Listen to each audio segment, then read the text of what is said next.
Commission গঠন করা হয়েছে এবং সেই কমিশনের একটি অংশ ছিল নারী সংস্কার বিষয়ক কমিশন।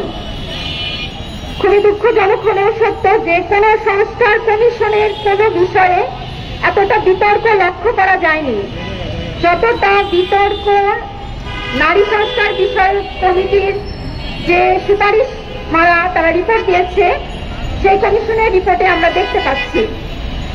এই বিতর্কের অবশ্যই কিছু যৌক্তিক কারণ আছে। আপনারা দেখে থাকবেন নারী সংস্কার বিষয়ক কমিশন সার্বজনীন প্রতিনিধিত্ব করার যে যোগ্যতা সেটি হারিয়েছে।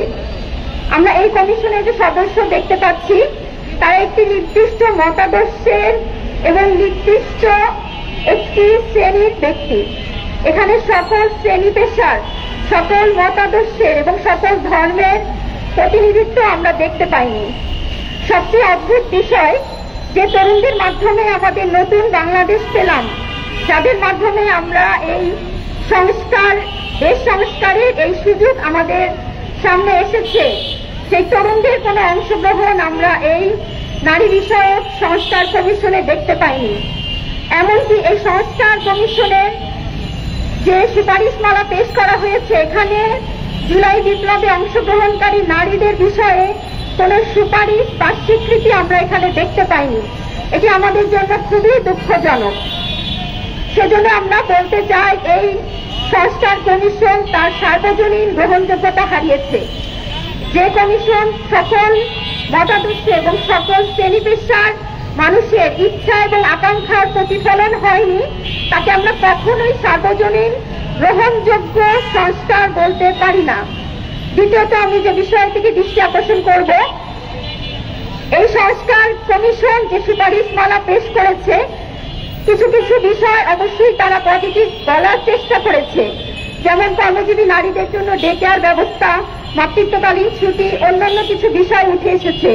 কিন্তু দুঃখজনক হলেও সত্য এই ভালো কিছু বিষয় তাদের বিতর্কিত বিষয়ের জন্য কখনোই আলোর মুখ দেখবে না, কারণ তাদের বিতর্কের যে অংশগুলো এটা এত বেশি, এর আড়ালে আসলে এই ভালো দিকগুলো হারিয়ে যাবে। এবং আমার কাছে মনে হয়েছে তাদের এই বিতর্কিত বিষয়গুলোর কারণে নারীদের প্রকৃত যে সমস্যা তার সমাধানের পথকে তারা রুদ্ধ করে দিয়েছে। এবং এখানে যে উল্লেখিত বিষয়গুলো আপনারা দেখছেন এখানে অনেক বেশি বিতর্কের সৃষ্টি করেছে। প্রথমত যদি আমরা বলি তারা এখানে সম অধিকারের বিষয় বলেছে, অথচ আমরা জানি যে 90% মুসলিম নারী যে দেশে, সেখানে ইসলামী যে আইন একজন মৃত ব্যক্তির সম্পত্তিতে তার পিতামাতা, তার সন্তান, তার বিধবা স্ত্রীর সম্পত্তি পাবে, আমরা এখনো সেই অধিকার নিশ্চিত করতে পারিনি। সেখানে নতুন একটা ইস্যু তৈরি করে নারীর যে প্রাপ্য অধিকার সেখান থেকেও নারীকে প্রকৃত অর্থে বঞ্চিত করা হয়েছে। আমাদের অবশ্যই মুসলিম আইন অনুযায়ী যে নারীর প্রাপ্য অধিকার, প্রথমে সেই অধিকার নিশ্চিত করা প্রয়োজন ছিল। আমরা এখানে দেখেছি যে শিরিন পারভীন হক বলেছেন তিনি ধর্মকে পুরোপুরি উপস্থিত করেছেন এবং একটি প্রশ্নের জবাবে তিনি এটিও বলেছেন যে প্রত্যেকে যার যার মূল্যবোধ অনুযায়ী আইন প্রণয়ন করতে পারে, যারা কোনো ধর্মের অনুসারী না বা কোনো মতাদর্শের অনুসারী না তাদেরকে নিয়েই তিনি এই সংস্কার প্রস্তাবনা দিয়েছেন। আমার প্রশ্ন, এই সংখ্যা আমাদের দেশে কত %? তার কোনো সঠিক পরিসংখ্যানও তারা সংস্কার কমিশনের সুপারিশমালায় দিতে পারেনি। কোন ধর্মকে অনুসরণ করে না এমন নারী আমাদের দেশে খুবই কম সংখ্যক, যাকে আসলে কোনো শতকরায় প্রকাশ করা হয়তো তাদের পক্ষে সম্ভব হয়নি। আমাদের দেশের নারীরা স্বভাবতই ধর্মভীরু। 90% মুসলিম ছাড়াও আমরা দেখি এখানে হিন্দু, খ্রিস্টান, বৌদ্ধ প্রত্যেকে তার ধর্মকে অনুসরণ করে। এজন্য এখানে ধর্মকে উপস্থিত করার কোনো সুযোগ নেই। আমাদের এখানে আমরা দেখতে পেয়েছি নারী সংস্কার কমিশনের এখানে কোনো ইসলামিক স্কলার ছিল না, এমনকি ইসলামিক ছাড়াও অন্যান্য ধর্মের যে স্কলার সেটাও আমরা এখানে দেখতে পাইনি। বেশিরভাগ সদস্যই ছিল উন্নয়ন সংস্থার এবং তারা কিন্তু কোনো বিশেষ যে গবেষক তাদের কাছ থেকেও পরামর্শ না নিয়েই তারা একটি রিপোর্ট উপদেষ্টার কাছে হস্তান্তর করেছে। এই সংস্কার প্রস্তাবনায় আমরা আরেকটি বিষয় দেখতে পাই যে সংসদে নারীর আসন, অথচ আমরা জানি যে এ বিষয়ে আরো দুটি আলাদা সংস্কার কমিশন রয়েছে, তারা কিন্তু অন্য একটি নির্দিষ্ট সংখ্যা দিয়েছে। তাহলে নারী সংস্কার কমিশন যে 600 আসনের কথা বলছে সেটি অবশ্যই অন্য সংস্কার কমিশনের পুরোপুরি বিপরীত এবং এটি একটি বিতর্কের সৃষ্টি করবে। এবং সেই সাথে আমরা আরো দেখতে পাই যেখানে বলা হয়েছে 300 আসন নারীর জন্য সংরক্ষিত রেখে বাকি যে 300 আসন সেখানেও নারীরা নির্বাচন করতে পারবে।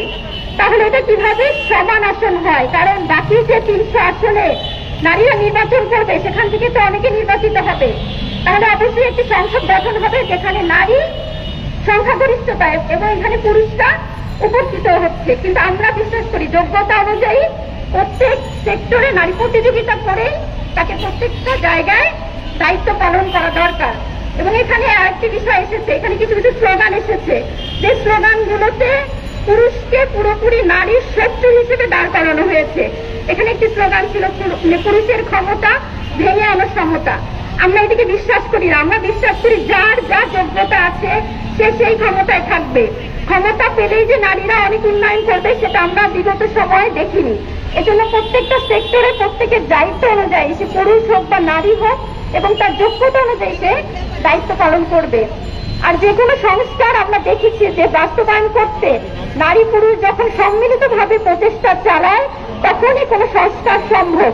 কিন্তু এই যে নারী বিষয়ক সংস্কার কমিশন পুরুষকে পুরোপুরি প্রতিপক্ষ হিসেবে দাঁড় করিয়েছে, তাহলে কিভাবে সম্ভব আমাদের এই সংস্কার বাস্তবায়ন হওয়া? এবং এখানে আরো একটি বিষয় বলা হয়েছে যে স্বাস্থ্য এবং নৈতিকতার কথা বলে যৌন কর্মকে বাধা দেওয়া মানবাধিকার লঙ্ঘন। তাদের এই প্রস্তাবনা বা সুপারিশে আসলে মানবাধিকার লঙ্ঘনের সুর রয়েছে।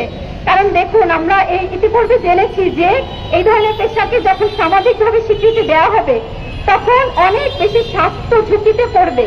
স্বাস্থ্য ঝুঁকি এবং অর্থনৈতিক এবং সামাজিক যে অবক্ষয় তৈরি হবে তার মাধ্যমে আলটিমেট এমনিতেই মানবাধিকার লঙ্ঘন হয়ে যাবে। তাহলে এই যে বিপরীত যে নীতিমালা বা বিপরীত যে তাদের সুপারিশ সেটি কখনোই গ্রহণযোগ্য হতে পারে না।